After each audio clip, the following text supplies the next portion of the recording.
encouraging him to come to the White House, so we'll talk about that. Of course, over the last couple of days, we've just mentioned, but I thought maybe we'd get into a little more detail.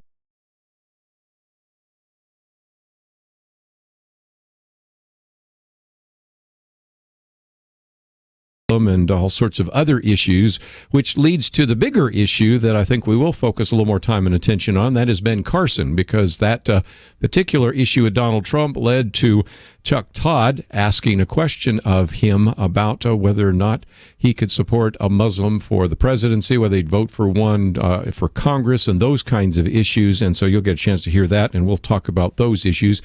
If we run out of topics, and we never do, but if we do, we'll get into some other very important issues in the area of abortion, because, of course, we have the Senate Democrats that have prevented a vote today on the pain-capable unborn child protection debate about whether to defund Planned Parenthood.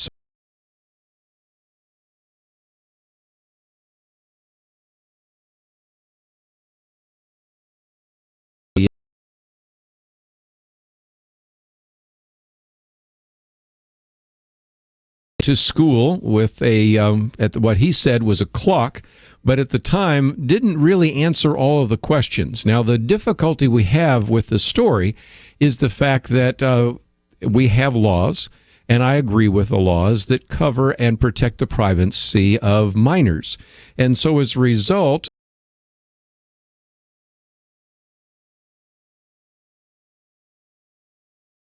but enough has leaked out to say that he might have been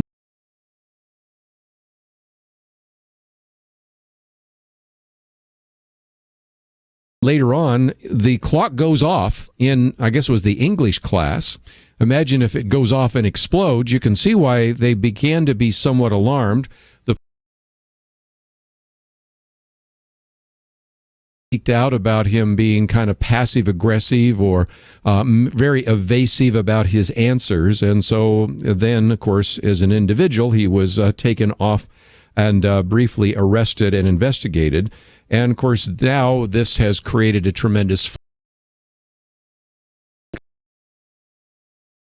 Heard this, I wondered if this was not just one more example that we've talked about on this program with John Whitehead, because you know as well as I do that there has been in many school districts an overreaction.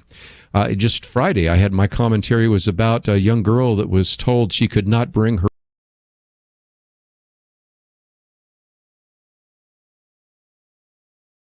individuals that accidentally have a letter opener in their backpack, and that's seen as a knife, and they get into trouble. And individuals that have, you remember the one with the pastry where it was in the shape of a gun, or even pointing your finger.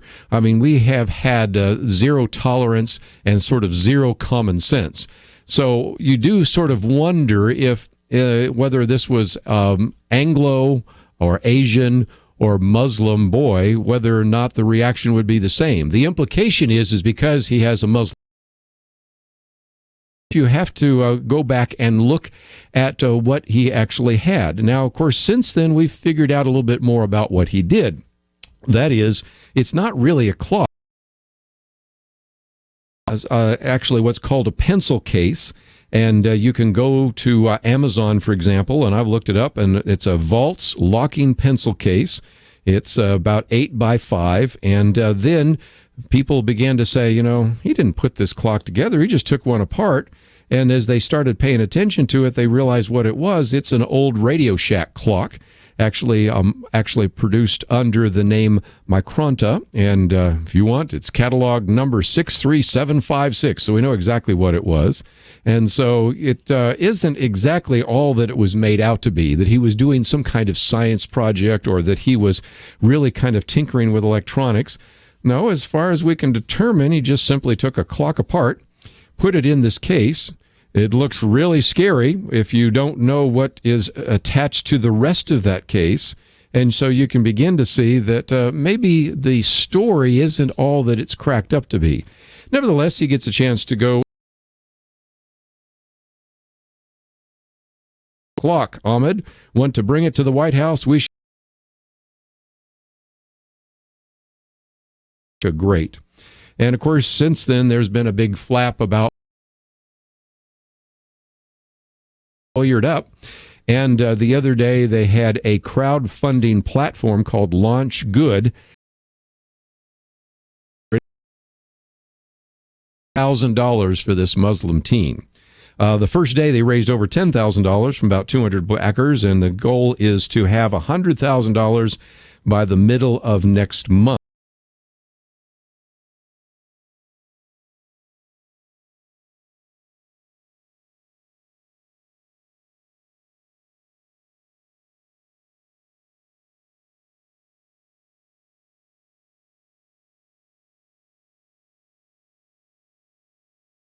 After all, he does have a Muslim name, and he comes from a Muslim family. And we could talk a little bit about the Muslim family and what they've kind of wanted to do and all the rest. But given the I wanted to put on the table today has to do with this digital alarm clock by Radio Shack. And as you begin to look at the pieces that are taken apart here and look at the logo on one of the circuit boards, you can recognize it's not a modern one. But again, just imagine if it was hooked up to anything in the English class. At this point, I think the responsible thing to do is to make sure that this young man, as nice looking as he is,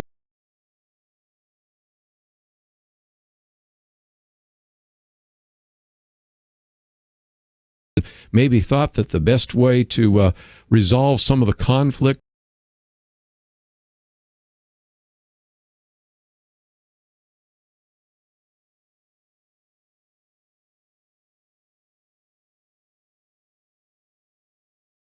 when Donald Trump is speaking, does he have an obligation when he's in a town hall in New Hampshire to defend the president? I love his response, and that is, you know what? The president's not defending me. I don't need to defend him easily. And so that, of course, led to some questions for Ben Carson, and I'd love to get some of your thoughts. We're going to take a break, but when we come back, if you'd like to join Muslim news in the news, so we're going to get your comments, 1-800-351-1212. We'll have more right after this.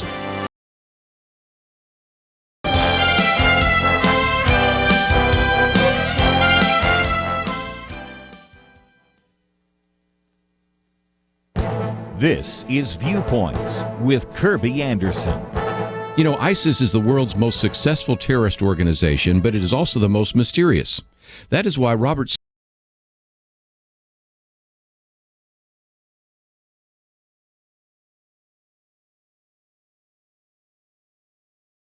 some of the previous books with titles like The Politically Incorrect Guide to Islam. Throughout the book, there are sidebar sections like the ostrich alert, reminding us of a head-in-the-sand statement by politicians or religious leaders. Elsewhere, there are sidebars with the title Taqiyya Watch. Now, taqiyya is essentially a Muslim word for lying. Deceiving non-Muslims is not forbidden in Islam. In some circumstances, it may be a religious duty for Muslims. This deceit is justified in Surah 328 in the Quran. One theme that runs throughout the book is the repeated claim by prominent politicians and commentators that the Islamic State is not Islamic. It's worth comparing the statements of the President, the Secretary of State, and other government officials to what the Quran teaches.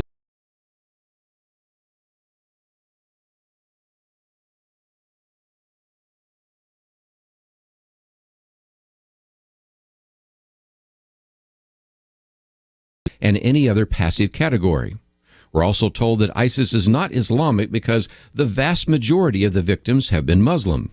Well, Zarqawi admits that although the spilling of Muslim blood is a grave offense, it's the danger ISIS poses to our world. Robert Spencer's book provides a clear and comprehensive look at the world's largest terror group. I'm Kerby Anderson, and that's my point of view.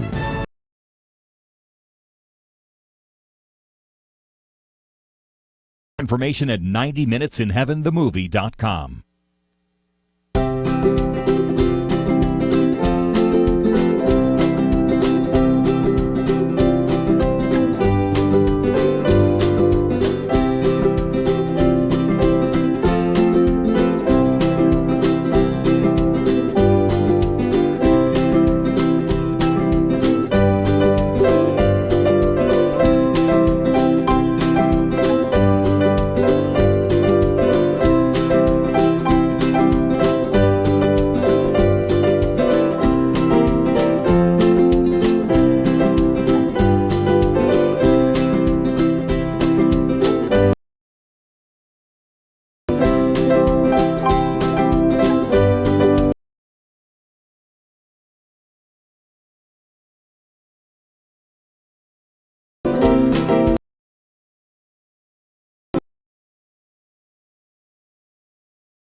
Point of View. Your Have 11212. First of all, talking about Ahmed Mohammed's clock, digital alarm clock, and that is certainly one of those issues. Another from Donald. And of course, when you have many of these town hall meetings, there's an opportunity for people to ask questions. As an individual that speaks before audiences, sometimes I enjoy the give and take of question and answers, but every once in a while you get a call. Audience, you go, okay, just that's, should I respond to all of that? Should I correct all of it? My general reaction, as you probably figured out from radio, is to allow most people to make statements unless it's just factually completely incorrect so that we can move on to the heart of what might be the issue. But anyway, opens up the floor. We have a problem in this country. It's called Muslims. We know our current president is one. We know he's not even.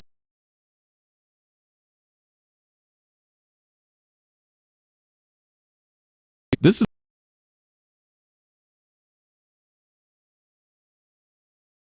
premise of the question, but tries to at least speak to the issue. Concern about the fact that Donald Trump did not actually defend the president, did not correct the. Want to start correct here, or every question you hear, you're never going to get very far, because I've had one or two guests on this program over the years that sort of had that as a mindset. One in particular that took it upon himself that even if a person asked a question that wasn't quite theologically perfect, he would go back and respond to that. And after a while, what you end up doing is nobody wants to call in, and everybody can't even remember what the question was because you've had two or three disclaimers. And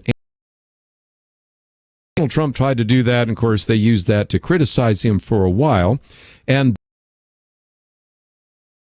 the other talk shows, we have this exchange in which Chuck Todd thought, okay, since Islam is in the news, and since I have now a presidential candidate actually answering these questions, Ben Carson, let's ask Ben Carson about this issue of Islam, and this is that exchange. Well, I guess it depends on what that faith is. If it's inconsistent with the values and principles of America, then of course it should matter.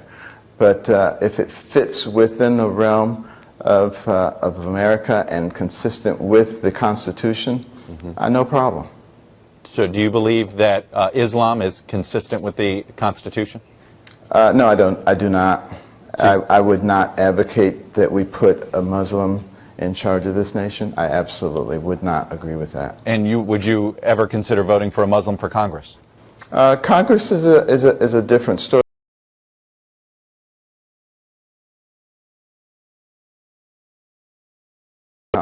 And you know, if there's somebody who's of any faith, but they say things and their life has been consistent with things that will elevate this nation and make it possible for everybody to succeed and bring peace and harmony, then I'm with them.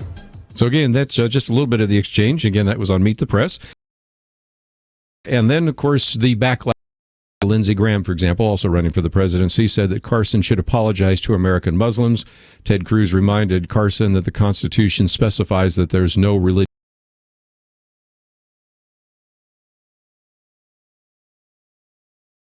to be president or unrelated to religion. Bernie Sanders was disappointed in Carson's response. Keith Ellison, who, by the way, is the country's first Muslim member of Congress, issued a statement condemning Carson and Donald Trump. No surprise there. And we can go on and on and on and on. And so I'd love to get your comments about that as well. It just so happens that we're talking about this issue today as my commentary is on ISIS. And you might remember the interview I did last week with Robert Spencer, The Complete Infidel's Guide to ISIS. And in the midst of that, I also talk about this idea of taqiyya, which you find in Surah 328, that does give permission for Muslims in certain circumstances to miss.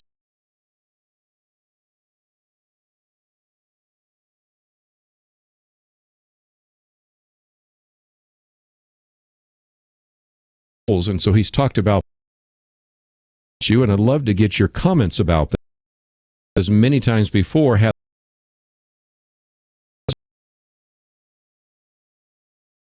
the Constitution forbids a religious test for public office.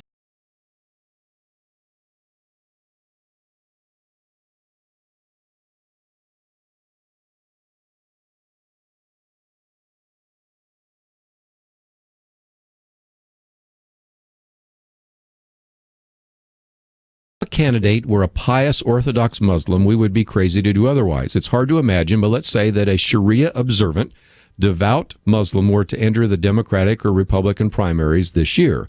When asked about his political philosophy, he would explain with perfect candor that all legitimate law comes from the Quran, and the authentic hadiths reflect the teachings of Islam's founder, Muhammad.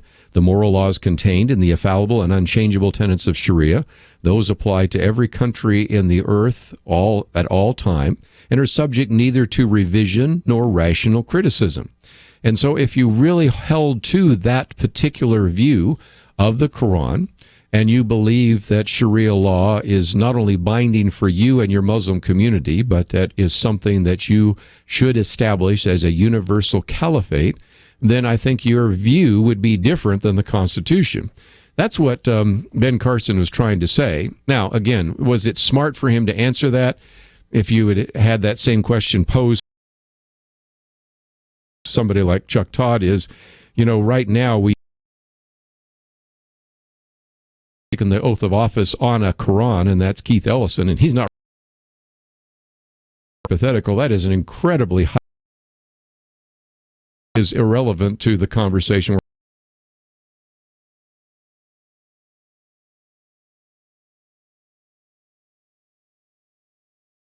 Paid Muslims a backhanded compliment by taking their religion and its tenets with absolute seriousness and assuming that individual Muslim politicians would do the same. In fact, no Muslim anywhere in the United States could be elected to a school board if he openly asserted that Sharia should be the source of our civil law, as many Muslims assert in the European enclaves. And so I think it would be a really good question, but I'd love to see what you have to think about some of the things that have unfolded. We have everything from the briefcase clock to whether or not there was an obligation by Donald Trump to defend the president and handle a question that he may not have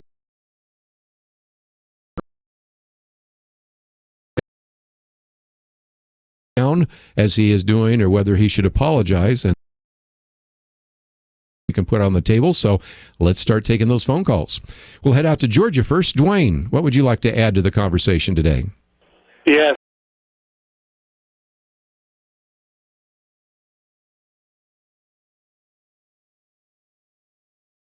I think that Muslim may want to try to get rid of our Constitution and convert our law to Sharia law, and as we know, Sharia law is not compatible with U.S. law. So I agree wholeheartedly with everything Carson had to say. I wouldn't elect a Muslim as our president, and I think to do that would be a serious mistake. And if America does that, they're gonna regret it. They will regret. Phone call. Let's take another one here. Ricky in Louisiana. I want to make two comments. One on the little Muslim bar that did on Donald Trump's with that in his town hall meeting. Sheriff Opaya of Phoenix, the fifth largest city in the United States, did a very, very in-depth research on Obama's birth certificate, and he said it was patently, completely false. And also, Obama paid $500,000 to seal his birth certificate in Hawaii.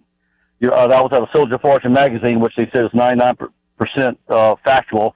And then the third thing is that, with Sheriff Opaya, he's got, all the modern, being he had his detectives do that research. And then, Obama's let me take a break real quickly. I'll let you gather your thoughts. We've got one of those mandatory. Come back and make another comment right after these important messages.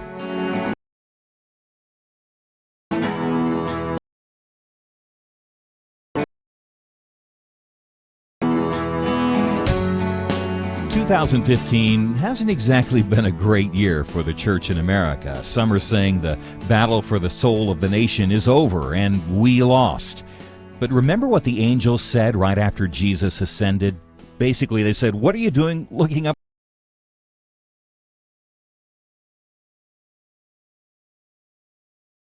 Be his witnesses.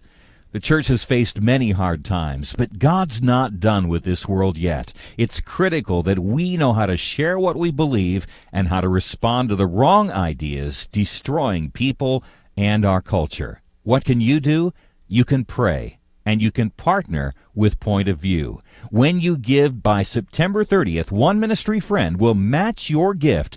$25, $100, $10,000. Your gift will be doubled up to a total of $50,000. Call now and give 1-800-347-5151 or online at pointofview.net. Now's not the time to give up. It's time to double up. 800-347-5151 and pointofview.net.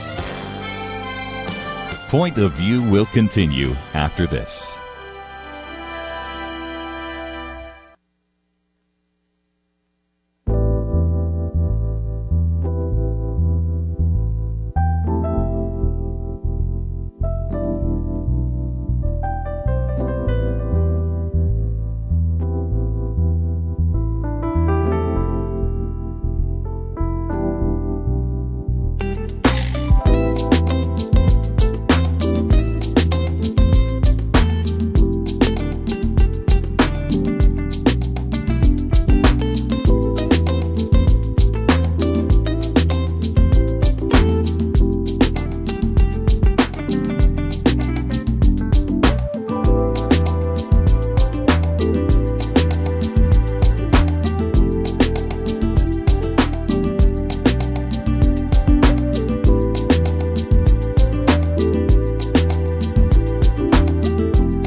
You are listening to Point of View.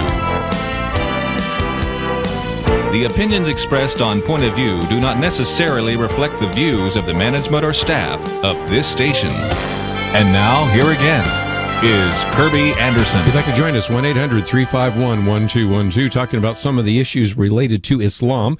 One of those is, of course, that briefcase clock. Reaction to that. Significant overreaction to Donald Trump not handling a man who actually spoke out at a New Hampshire town hall rally. And then, of course, the comments by Ben Carson. By the way, Ben Carson's going to be with us in a couple of weeks, and so you can have a chance to talk to him directly. He's got a new book coming out, and, of course, so whether he's on the campaign or not, I'm sure he'll be promoting his book, so that'll be an opportunity. And my biggest concern, and we're focusing just an hour on this today,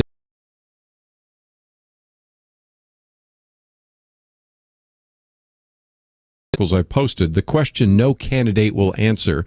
So while we're debating whether or not an individual should have been corrected at a town hall meeting about Islam, or what some of the comments by Ben Carson, whether those qualify him or disqualify him for office, we're ignoring some very big issues. But Ricky, you have the floor, so I want to give you another moment or two to comment on any other issue that we've talked about.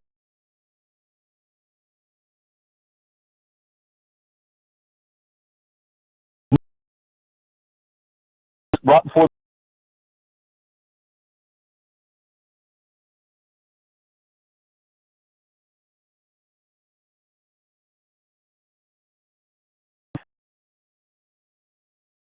knows that we already have a Muslim in the White House, and look what he's doing, destroying the country. That imitation suitcase bomb.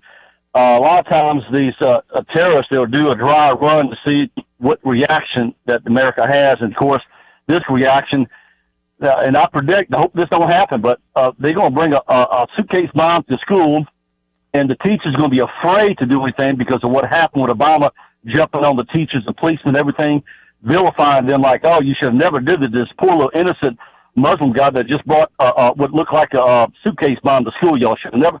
So when one actually does go to school and blows everybody up, Obama's going to put on his other mask. He's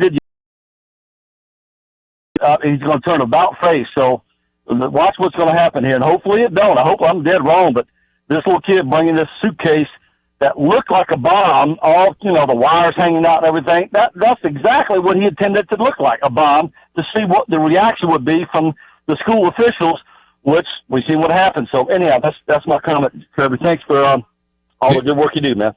And again, I don't know whether that was his intent. We'll find out sooner or later. Sooner or later, some of this and more information is going to come out. But whether it was intentional or accidental, the reality is, and I accept your conclusion, even if I'm not sure I get there the same way, is that we, on the one hand, are told by the Department of Homeland Security, if you see something that is suspicious,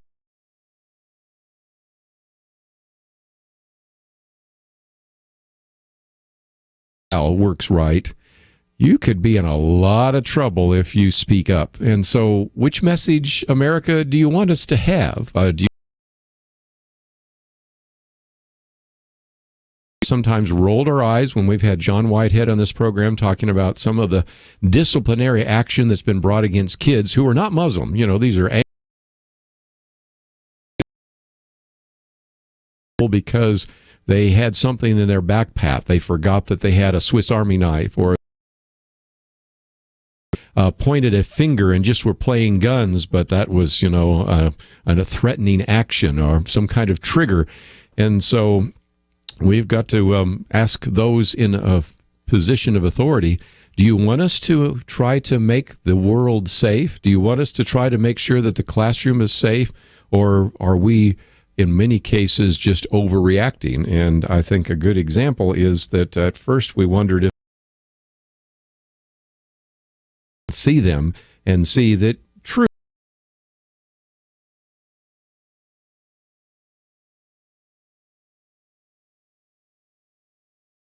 would be suspicious, and there you go. That was a reaction from a teacher that told him to put it away.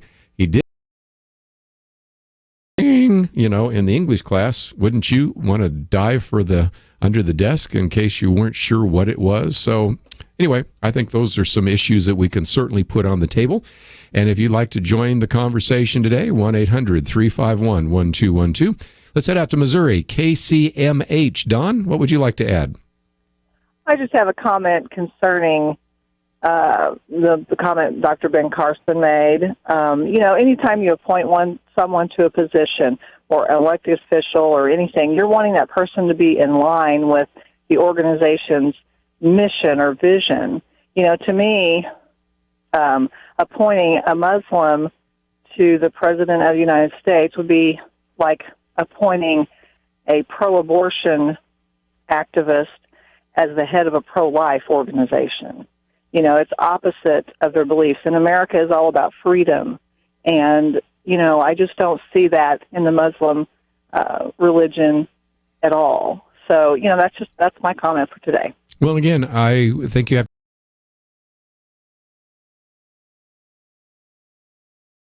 be misinterpreted, but sometimes it's death by disclaimers.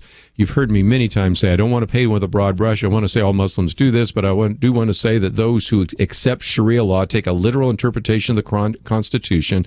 I mean, in Sharia law, you aren't equal power and has more rights than a person who's not a Muslim. A man has more rights than a woman if you accept Sharia law. But does that mean all Muslims believe that? Of course not. And so sometimes you just, after a while, weary of having to put together every one of those disclaimers so that you can click off every particular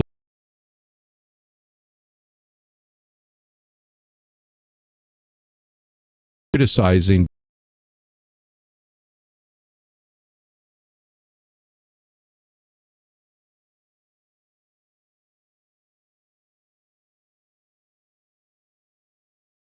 Council on American Islamic Relations to actually condemn him, and that will be the end of his campaign. But Ben Carson is a little bit like Donald Trump in this sense. They're very different in terms of personality, but he's similar in this sense.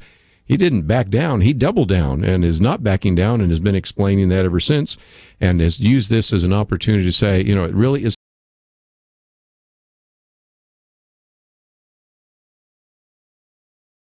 And if anybody has a different answer than the one you think, start attributing all sorts of motives to that individual, you vilify that individual and you bring them down. And so he's used this as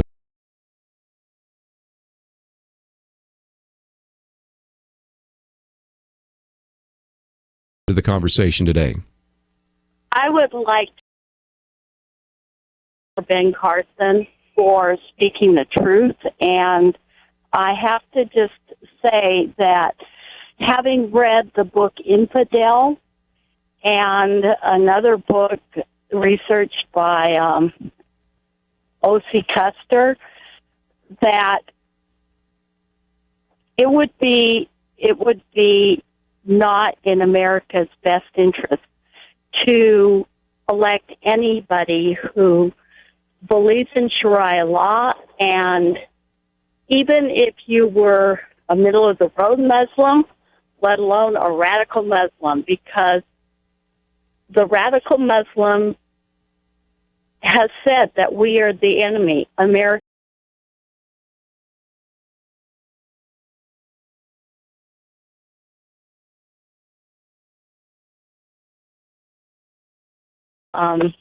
So more power to Ben Carson, and I do hope he is our next president. Well, when he's on the program here, if you are quick enough on the phone, you can actually tell it to him directly, and I'm sure he would love to hear from you as well. Let's take another phone call. We'll go to Georgia, the Good News Network. Hubert, what you want?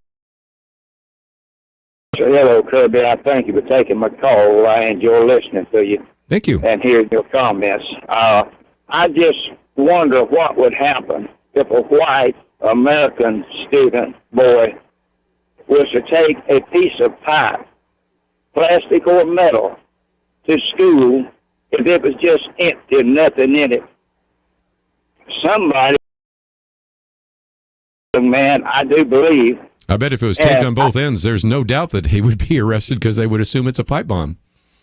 Exactly. So talking about that looked like a radio, or was part of a radio from what I understand. Yep.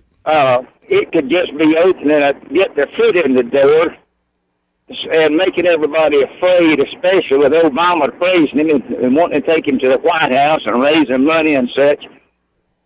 Who knows, the next time it could be something that would explode, and then it's too late. It sure is. Yeah, he may have $100,000. About that right after this.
Now, back to Point of View, your listener-supported source.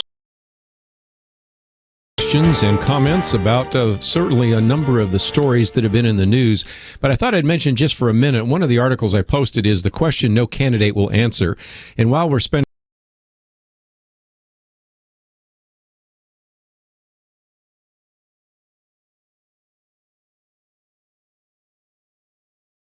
of those, I sadly say, are distractions, and sometimes you even hate to even get into it, but I did want to give it an hour today because it's been in the news the last couple of days. Kevin Williamson wrote the article, The Question No Candidate Will Answer, and he says it isn't about ladies on the $10 bill. Then he's very critical and gives kind of a good verbal right cross to Jake Tapper for asking. But he said, here's the question that should be asked at one of these debates and should be asked at every town hall meeting. And here's how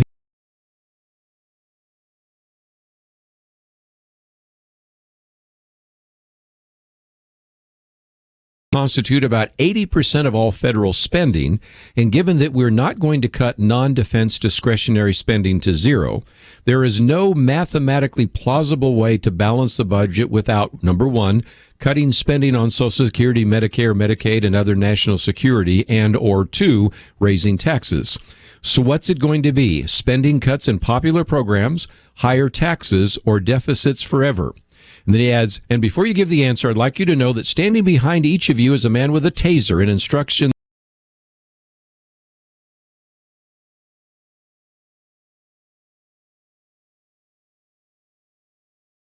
The point is, we are in the midst of a major financial crisis.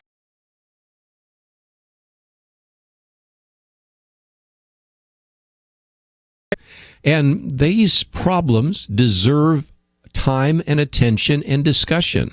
And I, again, certainly want to give it some time to talk about some of these Muslim questions. But the bigger issues simply get ignored, and every candidate ignores these issues. And interestingly enough, almost all of the people asking the questions ignore those issues. And so let's not, as we talk about both Republicans and Democrats, is number one, rarely asked, and number two, never answered in an honest way. And that's a real sad commentary as well on where we find ourselves. Let's, if we can, take another call or two. We'll head out to California, KYCC. Leslie, thank you for joining us today. Hi, thanks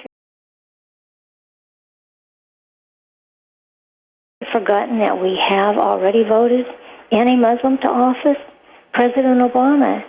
And he's been in office for almost 2 terms now.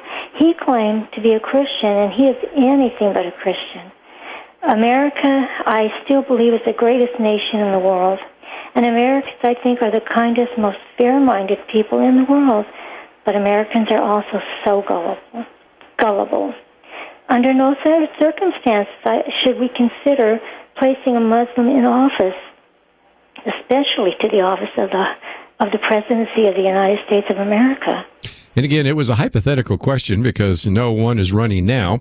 It is interesting that a very high percentage of Republican voters think that Barack Obama is a Muslim.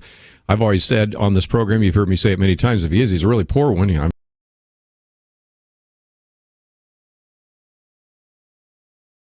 Does he have a Muslim background? Of course. I mean, you can read his autobiography, which he talks about that. And of course, we know that he actually did study in what is called a madrasa in Indonesia and had a father that was a Muslim. So in some respects, whether he is a member of a mosque, and which he's not, or whether he's influenced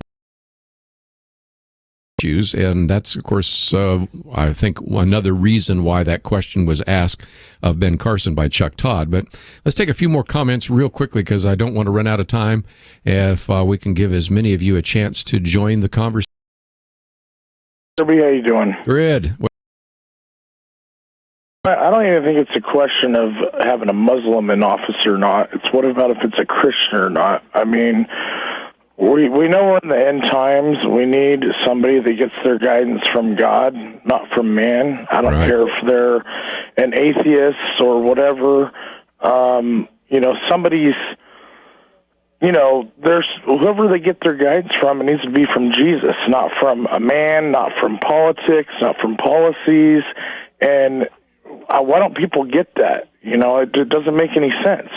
Let me real quickly, and I know I'll get all sorts of calls and emails about this. If you want somebody of character, is Donald Trump your guy? I mean, let's just think about this for a minute. Individual that has bragged about bedding down many wives, has spent money in gambling and casinos, and his hotels have pornography in it and everything like that. We have lost a few of the candidates running, and I know enough about Rick Perry, for example, to feel good about his Christian faith. I know enough about Ted Cruz, who's still in the running, to feel good about his faith. And I have now heard quite a bit about Marco Rubio's faith because of individuals that have worked with him. So there are some, but there are others that are very far away.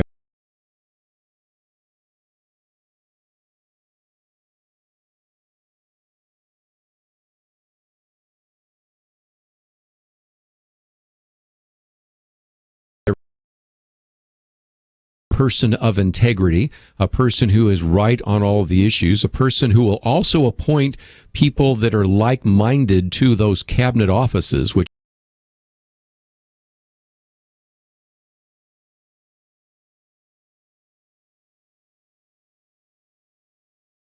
this primary season is a good time to ask those questions and see if we can get some good answers for some of those as well. Let's take one more phone call real quickly. Eddie in South Carolina, you got about a minute or so. What would you like to add to the conversation? Kirby, thank you for the call. We are in an extremely good place to have a person of Ben Carson's character, integrity,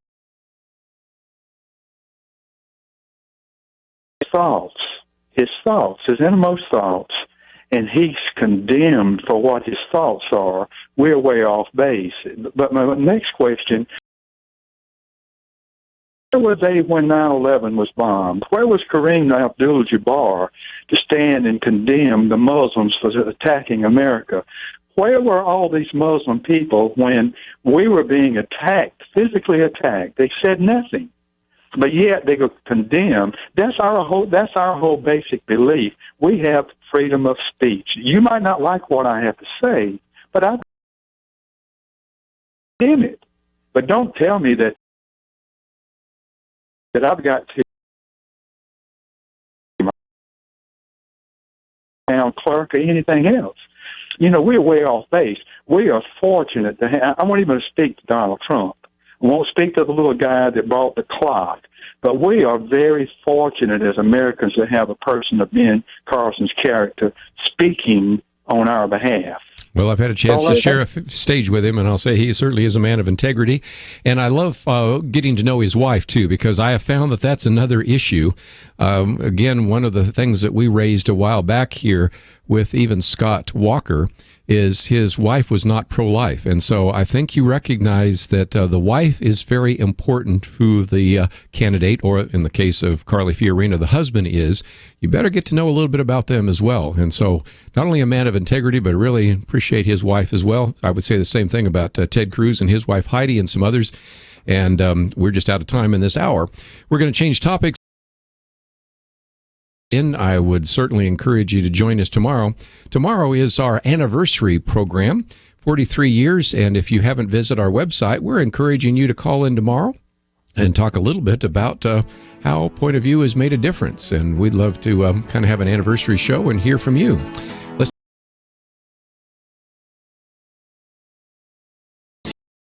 For help, we are counting down the hours on our September Matching Challenge, a $50,000 gift from a ministry friend who has promised to double your own generous donation. But here's the rub.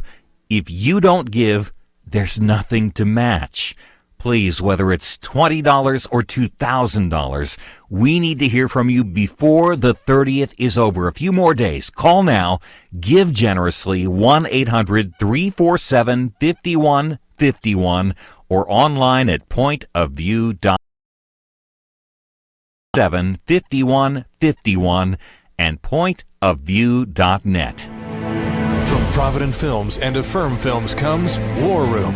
Tony and Elizabeth Jordan's marriage is turning into a battle, and their daughter is caught in the crossfire until Elizabeth meets Miss Clara. This is my favorite place in this house. I call it my war room. And learns that prayer is a powerful weapon. War Room. Now play. Rated PG. Parental guidance suggested. More information. Point of View will continue after this.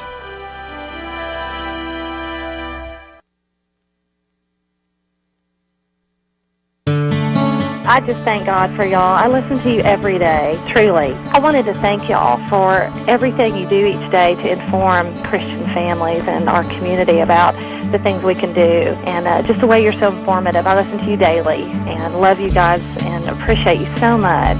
God bless you, Kirby, for keeping this show so on track and for the decades of wonderful help to this nation that Point of View has been.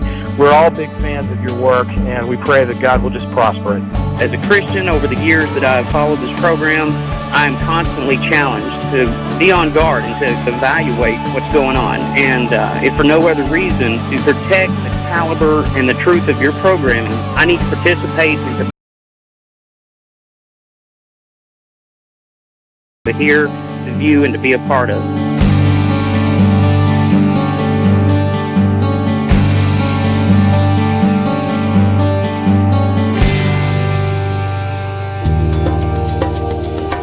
This is Point of View Radio.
Hi, this is Kirby Anderson. You know, each day we take on the tough issues and provide a biblical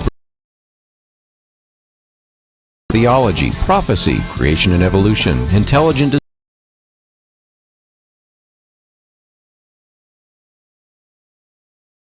economics, business, religion, abortion, homosexuality, pornography, sex, history, and America's godly heritage. We talk about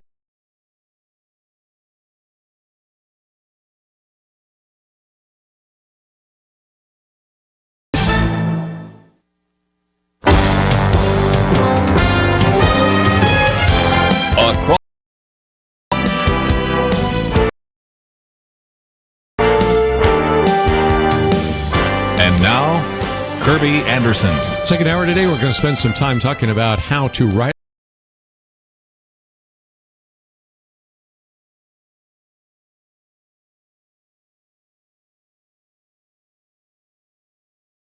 Understand how to interpret the Bible and to actually do that in a responsible way. Of course, we've had Mark Yarbrough in studio with us as we talked about his book, How to Read the Bible Like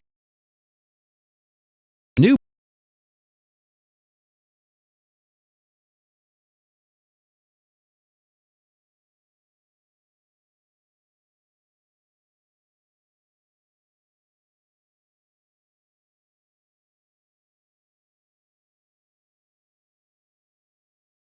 Things this hour as we get into what is a very important topic to make sure that we understand our Bibles, and certainly a lot of what we talk about here on Point of View is to help you articulate a biblical worldview and then also how to defend a biblical worldview. And so whether it's worldview or apologetics or in this case hermeneutics, these are very important tools.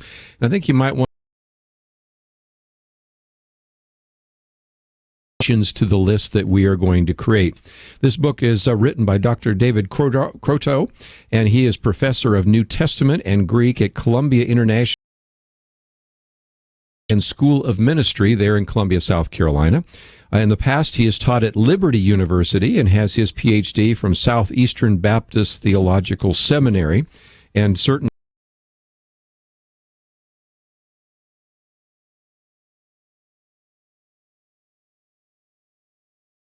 and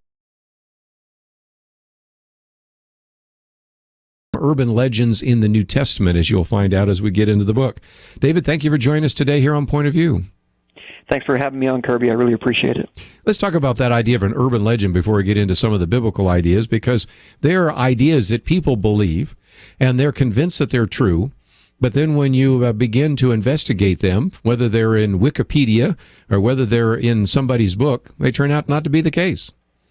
Yeah, exactly. And, you know, I think it's really important as Christians who worship the one who is the truth that we make sure that when we talk about the Bible, when we're interpreting the Bible, that we are truly seeking after truth. And sometimes we hear information and we pass it along, and we never check to see if it's actually based in history or not.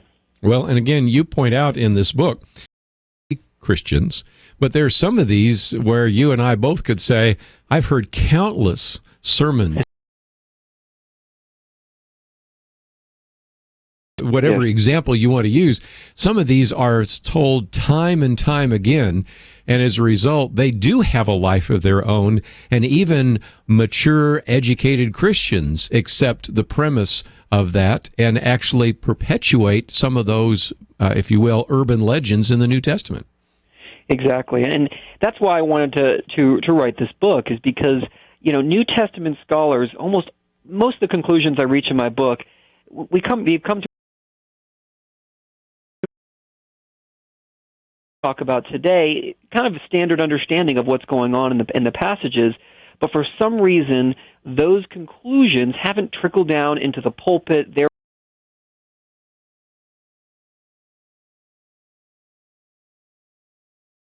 I could find 40 best examples I could find that could be conveyed in short chapters and easy to understand without too much technical discussion. Let's, if I can, explain that for just a minute, because you have 40 different examples, but then on many chapters you have what's called a QR code. Now, if you're not familiar with that, those phone and then up comes a little video, so people smart, because then over time, if you get new information, you can kind of update that video, and this way the book becomes quite interactive. And so I think it'd be great for teaching a Bible study or a Bible fellowship, because in some cases people say, "Are you sure?" I say, "Well, just a minute. Here's David." Yeah, we did that for about 10 of the chapters, where we have these short clips that kind of give an overview of what the chapter says about that particular topic and that legend. Okay, well, let's see if we can get into maybe the Christmas story. Boy, that one has been abused and misused a lot. Let's start with the first one in the chapter, and then we'll get into the wise men and some others. But chapter 1, there was no room at the inn. It's so interesting because it has to do with understanding. And a couple of years ago, I had somebody in one that time. I would have been reading this. So what about this? We have the story that, of course, Joseph and Mary are in the inn, and so they are going to a manger. But explain that a little bit more detail, if you could. Sure. One of the... And it was a wonderful movie. They did a great job producing it. And, you know, when Joseph and Mary, they're approaching Bethlehem, and as they're approaching, the baby starts to press, and there's a panic, and they rush into the city, and Joseph's knocking on doors, and he's panicking, and people are rudely not even answering the door and just saying, "We have no room, we have no room." And finally one guy points to like a kind of a cave, a rock cave, and they go in there with the animals, and that's where Mary gives birth. That's the typical traditional Christmas story that we read about. But when we actually read Luke 2, 1 through 7, he paints the picture a little differently. One thing to note, and this is not necessarily, this first thing has nothing to do with reading the Greek language or knowing background information. It's just reading what's actually in the translation. Luke 2:6 says, while they were there, meaning while they were in Bethlehem. Yeah, they were there for a while. They were approaching, they panicked and ran into the city. Well, once you realize that it says while they were there, then the question should come to your mind, well, if they were already settled, why were they still staying in a cave? Why were they in a barn? That's kind of odd. Inn. And we have to get a little technical here, because the Greek word for inn there can actually mean like an inn, like a lodging place. But Luke uses a different word in the story of the Good Samaritan, a totally different Greek word when he talks about the inn and the innkeeper in that story, a different Greek word. This Greek word is translated in every other place in the New Testament about 2 or 3 times as a guest room or an upper room. Right. So the most likely, great job consistently translating this word as guest room. And that's basically what's going on is there was no room for them in the guest room when they got to Bethlehem, so Jesus therefore was born in the living room or the family room, the main area the family stayed in. So, and that's very different, and again, you have diagrams there. Understand the Greek, kataluma and all of that, or guest room, family room, and you even have a picture of the animal.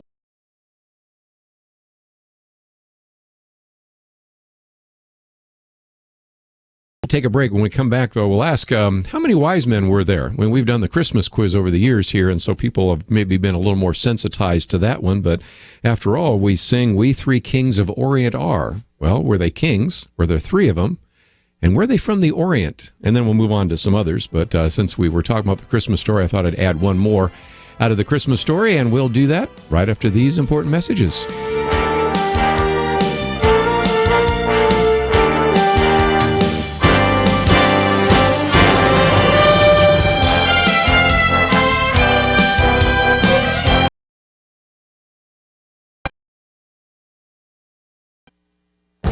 This is Viewpoints with Kerby Anderson. You know, ISIS is the world's most successful terrorist organization, but it is also the most mysterious. That is why Robert Spencer wrote his book, The Complete Infidel's Guide to ISIS. He was on my radio program recently to talk about this jihad.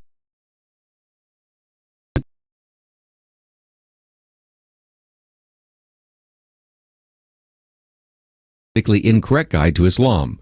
Throughout the book, there are sidebar sections like the ostrich alert, reminding us of a head-in-the-sand statement by politicians or religious leaders. Elsewhere, there are sidebars with the title Taqiyya Watch. Now, taqiyya is essentially a Muslim word for lying. Deceiving non-Muslims is not forbidden in Islam. In some circumstances, it may be a religious duty for Muslims. This deceit is justified in Surah 328 in the Quran. One theme that runs throughout politicians and commentators that the Islamic State is not Islamic. It's worth comparing the statements of the President, the Secretary of State, and other government officials to what the Quran teaches and what Abu Musab that ISIS is the killing of innocents.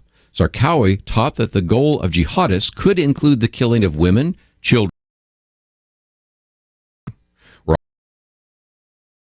because the vast majority of the victims have been Muslim.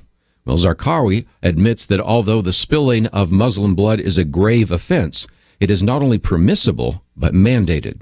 We need to think clearly about the danger ISIS poses to our world. Robert Spencer's book provides a clear and comprehensive look at the world's largest terror group. I'm Kirby Anderson, and in theaters September 11th, rated PG-13. More information at 90minutesinheaventhemovie.com.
You're listening to Point of View, your listener-supported source for truth. Dr. David Croteau with us today as he is a professor of New Testament and Greek at Columbia International University Seminary and School of Ministry in Columbia, South Carolina.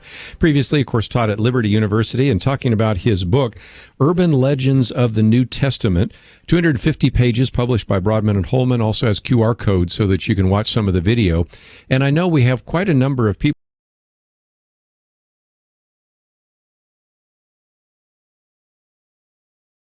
go into the ministry, or they could be Bible study leaders or Bible fellowship leaders, small group leaders.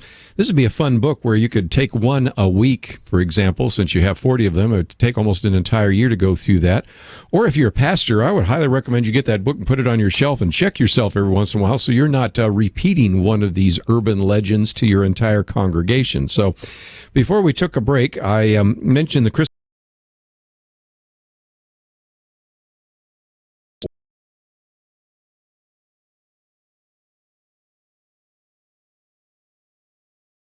Carol written in the mid-1800s. The title of it just kind of captures the epitome of urban legends. We have nothing in the Bible that says there were three. There's nothing in the Bible that says that they were kings, and we have very good reason to doubt that they were from the Orient. So all we know 0 for 3 is not a great batting average, right? Exactly. Besides that great song. So all we know is that there were multiple men. There were three kinds of gifts. We know that. That's where the three came from, right? That's probably where the three came. It could have been 2. There could have been 10, 20, or 30. We just don't know. Sure. We have no clue how many there were. And there were lots of different traditions throughout church history, kind of taking a guess at how many there were. But we really don't know how many they were. And there's nothing that says they were kings. They were probably not Jewish. They were probably religious and maybe even priestly from wherever they come from. They obviously were involved in dream interpretation and astronomy and astrology, but we really don't know too much about them. The idea of being wise men. About the Orient, it really kind of depends on what you mean by the word Orient. Years ago, the word Orient might just refer to somewhere east of the Mediterranean, but now when we use the word Orient, we typically refer to like East Asia, somewhere near China. And if you mean by Orient China, then no, they didn't come from the Orient.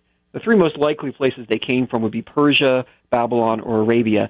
really hard to tell which one they came from, but I go with probably either Babylon or Arabia, but not from the Orient. Well, again, just an opportunity, even at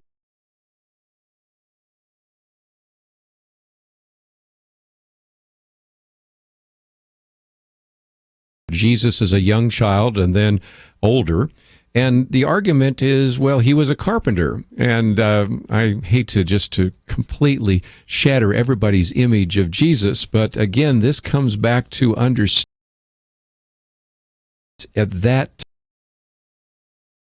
Jesus being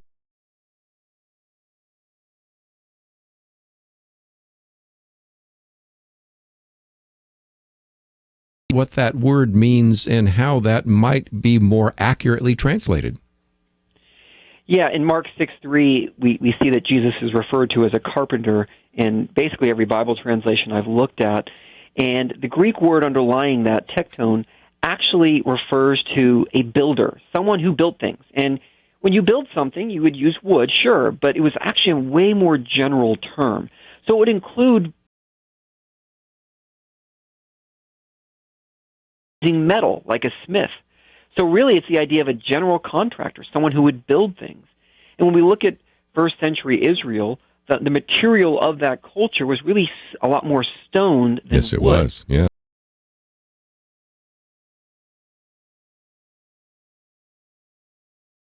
Wasn't a carpenter, it was, to steal a title of another book, it's that he was more than a carpenter. More than a carpenter.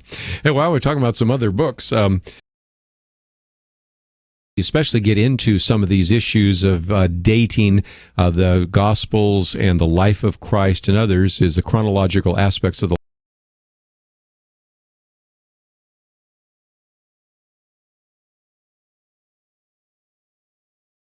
three, because after and we know he was killed because we've already talked about this and crucified in April of 33 AD. So Jesus was 33 years of age. What's wrong with that? Right. Yeah, well, I'm glad you brought up Harold Hoehner because my research is really dependent upon him, his great book that you just referenced. So, exactly. Yeah, Jesus was not born in 0 BC, mainly because there is no 0 BC. Of course. Yeah. So whenever he was born, we can be confident it wasn't that. Yes. Most scholars today would agree that he was probably born around 4 or 5 BC. And some would Hoehner's research really gives good evidence for him dying in 33 AD. So if you go from 4 or 5 BC to about 33 AD, we're dealing with someone who died probably when they were 37 years old. So again, he's much older. Now, just real quickly, this is maybe into the weeds a little bit, because sometimes they'll say, well, you're not yet 40 years of age. Well, he was pretty close.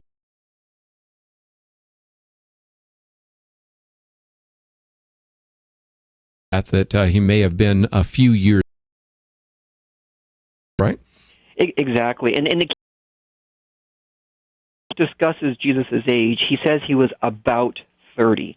And some people want to say, well, when Luke said about 30, if you say Jesus wasn't 30, then you're saying Luke was wrong. Yeah, well, that's no, not at all. If I said he was about 30 and he was 27, 28, 32, 33,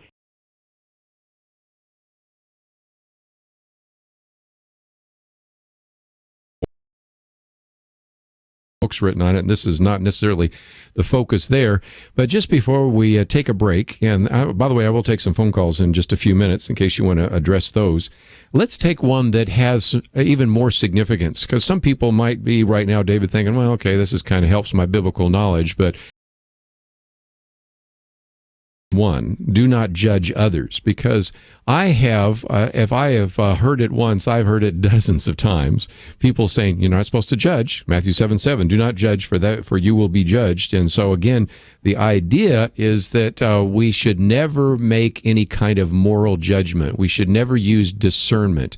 If we do any kind of judging, that would be inappropriate, and of course then the political correct culture says that would be intolerant. We've completely misunderstood and misused Matthew 7:1, haven't we? Absolutely. I think that sometimes Christians will use this verse against other Christians because they don't want to be held accountable for sin. And unbelievers use this verse against Christians to try to muzzle them, saying you have no right to speak out on moral issues. And that The word there for judge can mean several different things in the New Testament, but it could mean discern. Don't be discerning. Don't try to figure out if something is right or wrong. But here in this context, it clearly means don't be judgmental. Don't be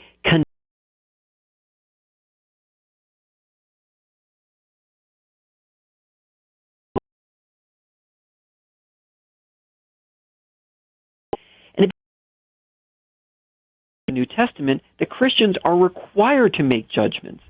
For example, just a few verses later in this chapter, he talks about false prophets. Well, how do you discern what's true or false unless you can actually make a judgment about true or false? Yes, well, and I always like to jokingly say he refers to them as in very discouraging terms. I'll not get into all the terms, in verse 5. And by the end of that chapter, he said some pretty judgmental things about the differently than the way the popular culture is interpreted, or else he was being a big hypocrite. So let's take a break, and when we come back, I'll take some phone calls, and I can see Bible translation should I use, so we're going to get into that as well, and also deal with a few more of these urban legends. The eye of a needle. Isn't that the name of one of the gates in Jerusalem? And when Jesus is talking about the fact that it's easier for a camel to go through the eye of a needle than for a rich man to enter the kingdom of God, isn't that the accurate translation of that, an accurate application of it? You'll find out it's not, but have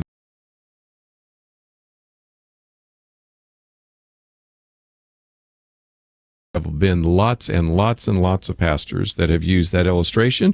I imagine even some Bible commentaries. So it's just a good example of how sometimes we've accepted some of these urban legends in the New Testament. These really enjoy legends, and it will give you something to chat about with many other fellow Christians. So if you'd like to know some more about it, you can go to the website, pointofview.net. We have information about the book and some other resources for you, so feel free to go there, and of course look for it in your local bookstore. If not, we've given you a way in which you can order it there as well. Let's take a break, and if you'd like to join us, 1-800. We'll take a break, come back with more right after this.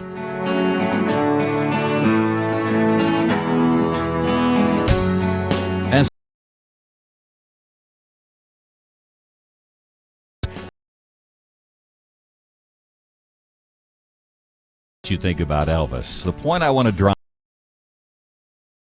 year, but instead of giving up, we should double up. Double our efforts to communicate the truth about Jesus Christ. Double our time countering the false views around us, and double your partner.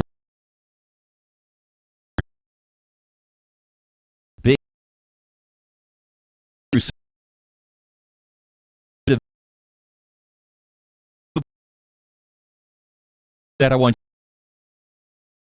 Absolutely. But no matter what you do that. So 347-5150. Pray 347-51. Point of View.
The opinions expressed on Point of View do not necessarily reflect the views of the management or staff of this station. And now, here again is Kerby Anderson. Final half hour, if you'd like to join us, 1-800-351-1212. We'll get to those phone calls in just a minute. But I did want to mention that tomorrow will be our anniversary show. We've never done this before, or maybe we'll never do it again, although I suspect it will be a really fun program and maybe a tradition that will develop. Back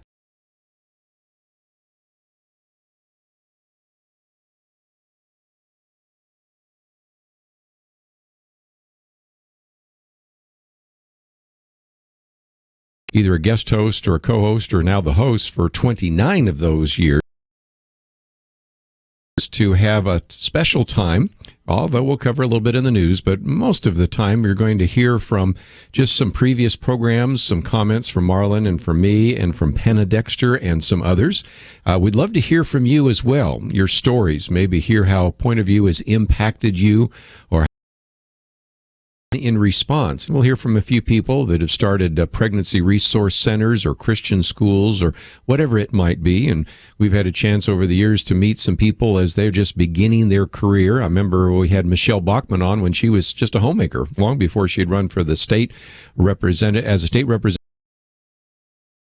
in Congress, and then ran for the president. But tomorrow, during the 2 hours when we broadcast, that maybe you can call in and tell us your story. We would love to hear that as well. And again, we have information about that on our website, pointofview.net. I also sent an email out and encourage you to think of a story, and that way we won't catch you off guard. You'll have a chance to join with us on that as well. The book is entitled Urban Legends of the New Testament, 40 Common Misconceptions. Dr. David Croteau with us, and let's take a phone call or two before we get back to the book. And in Texas, KTTA, Richard, I think you have a question for us. Yes, sir. I'm out of KCTA, out of Corpus Christi. Great. Okay. Just to kind of clear that up. I have been born again. I've been born again since I was 19 years old, 48 right now. And when it comes to God's Word, of course, we all understand what Jesus said, that he would leave the Holy Spirit behind to guide us and lead us to all truth. But when it comes to translations, I've been real keen after searching for what would be considered the correct interpretation.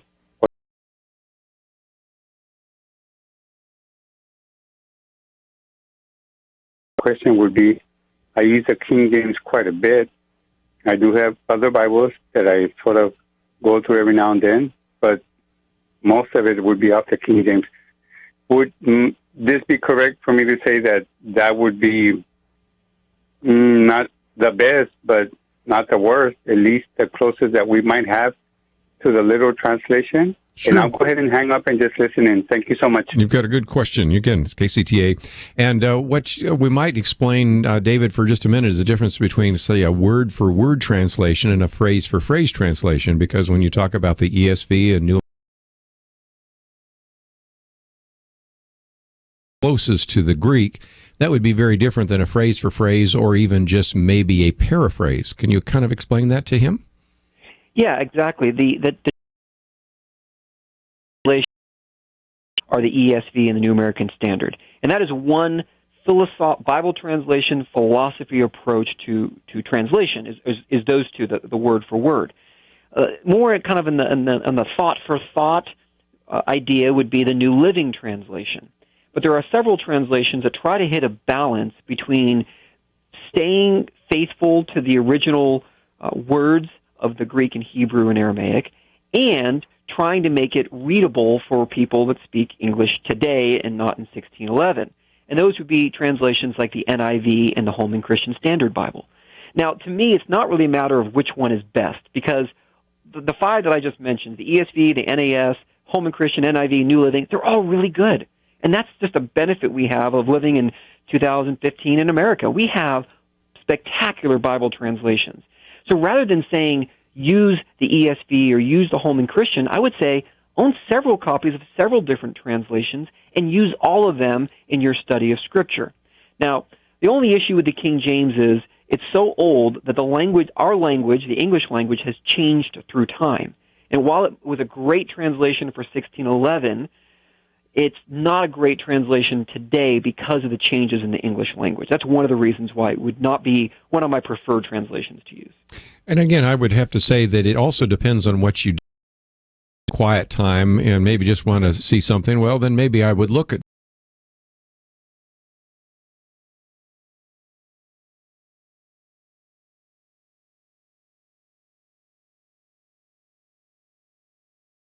want to be with a New American Standard or an ESV, and you probably are going to want to have some kind of a computer program. We've mentioned Logos and others where you could actually put a couple of them together and even hover over a word, and sometimes it might even tell you the Greek word. So it really depends on how you're going to use it. It's one thing to read a paraphrase in your daily devotion.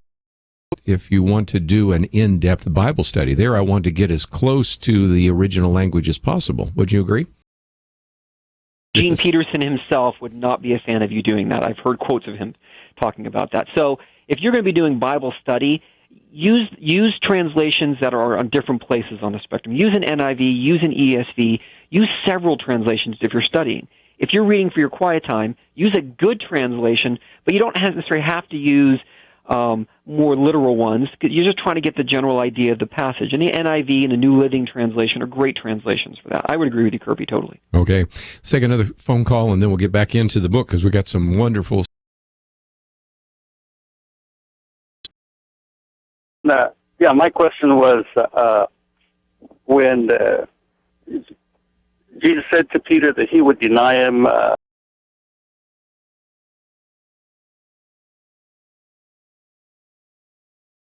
is that true, or is it something else?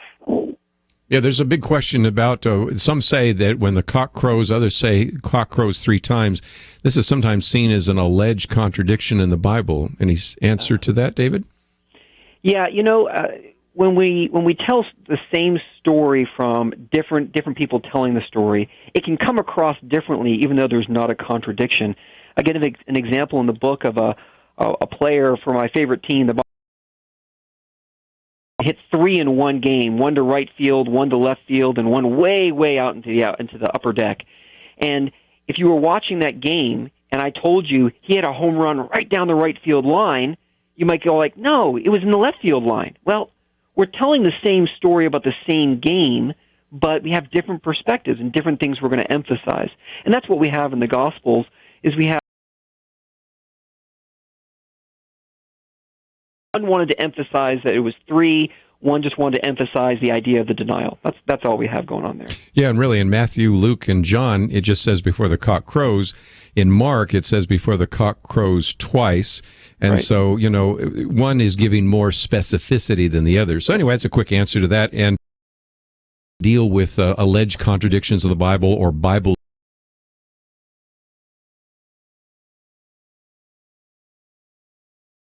contradictions of the Bible, because I know that sometimes is a question that people have, and we'll be glad to get into it.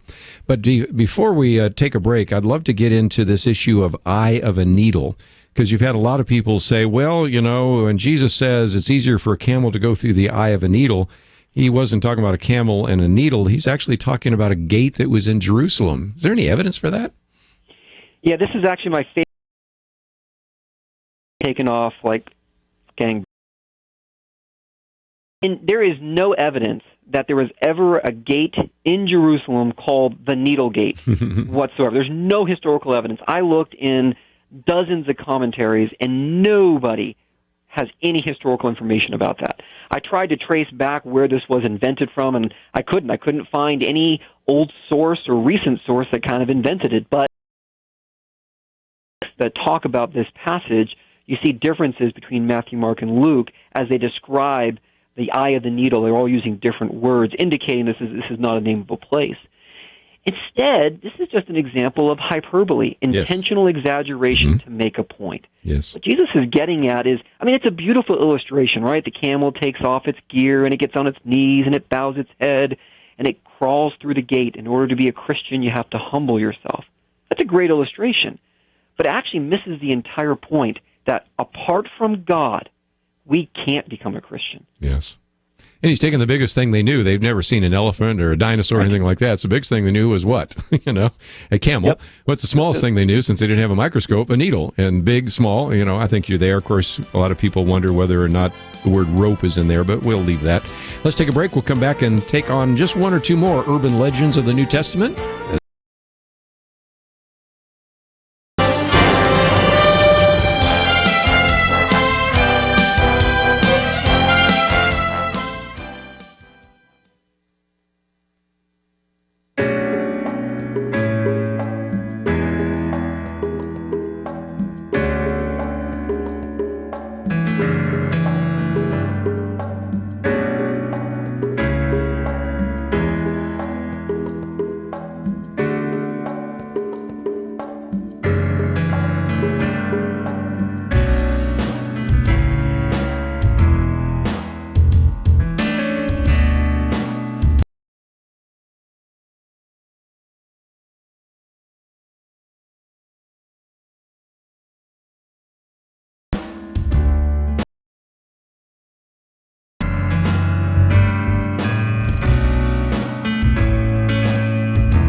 Now, back to Point of View, your listener-supported source for truth. Many more urban legends we'll possibly have time to cover, but if you'd like to join us, 1-800-351-1212. Dr. David Croteau with us as we talk about his book, Urban Legends of the New Testament, 40 Common Misconceptions. I thought we'd at least talk about the Apostle Paul for a minute. Was he a tent maker? What about that assumption and teaching that we've used all these years that say that he was a tent maker, and that the implication is that all pastors should also be individual, but they have to have some kind of other means of income? What about that? Profession throughout church history.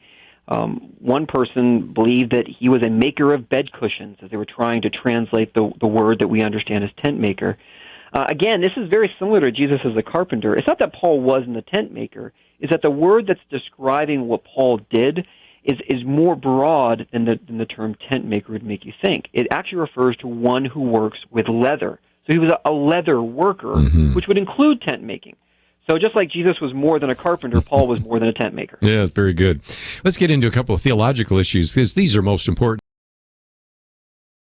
affect your salvation. But Romans 10 verses 9 and 10 does affect your salvation.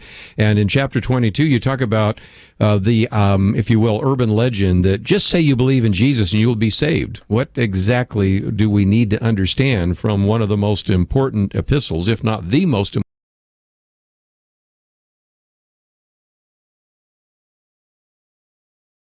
The way the gospel is presented to people.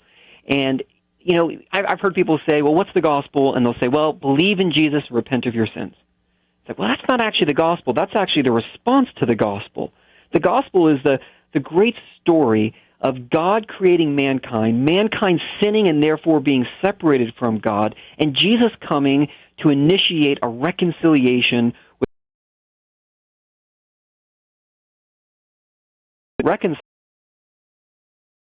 the story of the gospel. Believe and repent, sometimes we'll communicate it using Romans 10, 9, and 10 and almost undo our teaching when we say, well, in order to be saved, you have to repeat this prayer or something like that. And we don't want people to think that they did something. They did some sort of an action like a magical formula from a Harry Potter book or something in order to get saved. Yes, very good. One of the other ones that in terms of our lifestyle, very important, we find this in 1 Thessalonians 5, verse 22, and that is to abstain from all appearance of evil. Listeners that are younger, this has not been an issue, but for those of us, and I count myself as one of those, or you've been in a church that's maybe got a lot of rules, maybe on the legalistic side. I mean, you get all sorts of rules that say, well, you can't even have the appearance of evil. All looks like beer, and somebody seeing you drinking root beer out of a bottle would think you're actually drinking beer. Our CDs, or in the old days, it used to be records, out to the church parking lot, and we will crush them or burn them, or we'll trash our TV sets or whatever. What about this idea of abstaining from all appearance of evil? Because that verse has been certainly used in a lot of inappropriate ways throughout the decades, hasn't it? Absolutely. In fact, a professor at Dallas Theological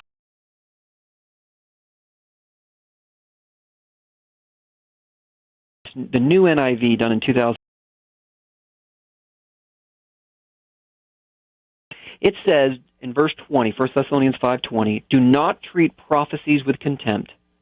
And by prophecies, I don't have time to get into the nitty-gritty of that, but basically the idea here is spiritual instruction.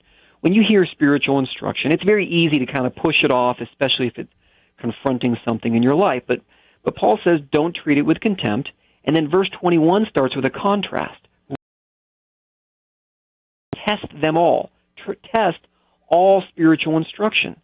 Well, once you've tested spiritual instruction, what do you do with it? Well, once you've discerned that it's good, he says, hold on to what is good. And then in verse 22, the key verse here, if it's bad, you reject every kind of evil. So the idea here is when you hear good spiritual instruction, you should cling to it, make it part of who you are, and connect it and have nothing to do with it. Very good. Again, lots of examples we can use of misinterpretation or even scripture twisting that we've seen. But again, we really encourage you to do all that you can to rightly divide the word of truth. And 2 Timothy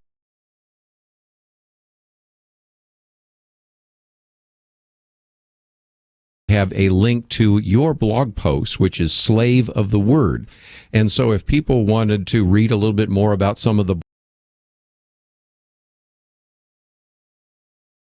or Bible translations or whatever, maybe they'd like to have you come and speak on these urban legends, that's a good way to connect up with you, isn't it?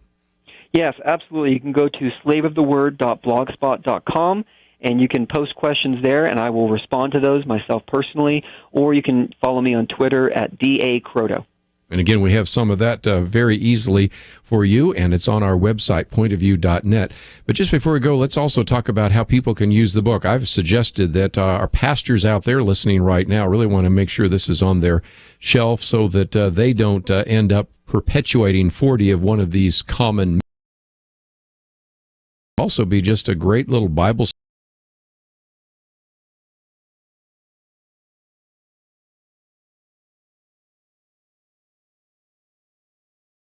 actually watch at least 10 of the 40 on video. So this is something that you've really made so that people that have a Bible study, a small group, or maybe they teach a Sunday school class could use in an effective way, I would think. Absolutely. I know a small group that meets at Panera. 4 guys meet at Panera, and they're going through the book. I know a guy who told me he and his wife are doing it for couple devotions. I never envisioned that to be one of the options.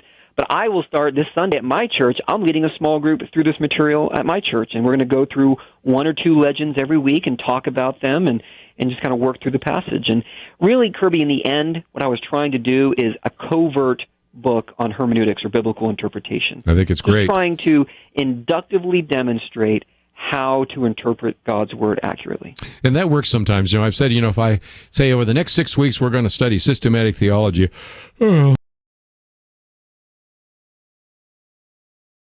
logical errors of cults and world religions, everybody's there, and then I teach systematic theology. So this is the same sort of thing. You say, I'm going to teach hermeneutics, and everybody make sure they stay away. We're going to talk about urban legends in the New Testament, written, and it is, again, something you probably can find in your local bookstore, 250 pages. Have you on the program. Thank you for writing such a great book, and thank you for joining us today here on Point of View. Well, thanks for having me on, Kirby. I greatly appreciate it. We will take a break, and then tomorrow, as I mentioned, it's our anniversary program.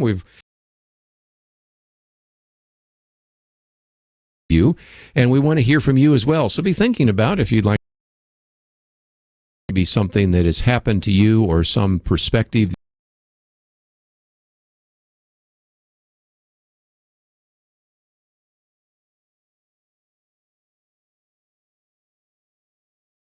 and we never seem to run out of time the week, and looking forward to those options. And then, of course, if we don't, Georgiadis and Penedexter will be joining us, and I think we also have some others calling in as well. So lots to take place, so I hope you'll join us every single day. I want to thank Andrew, Catherine, and Chris. Have a great day. We will see you back here tomorrow.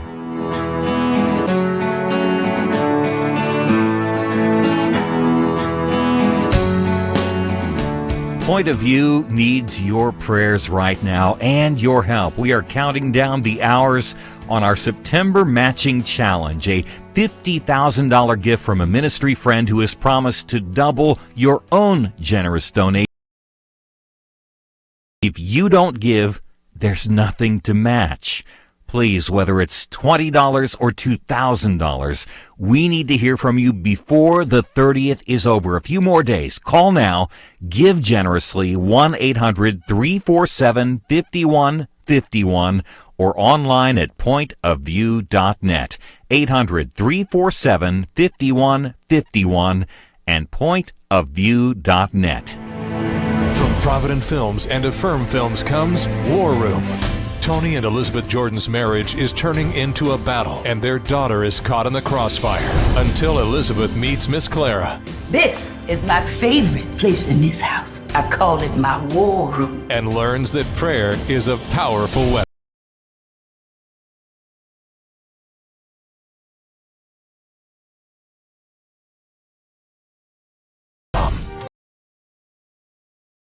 Point of View is produced by Point of View Ministries.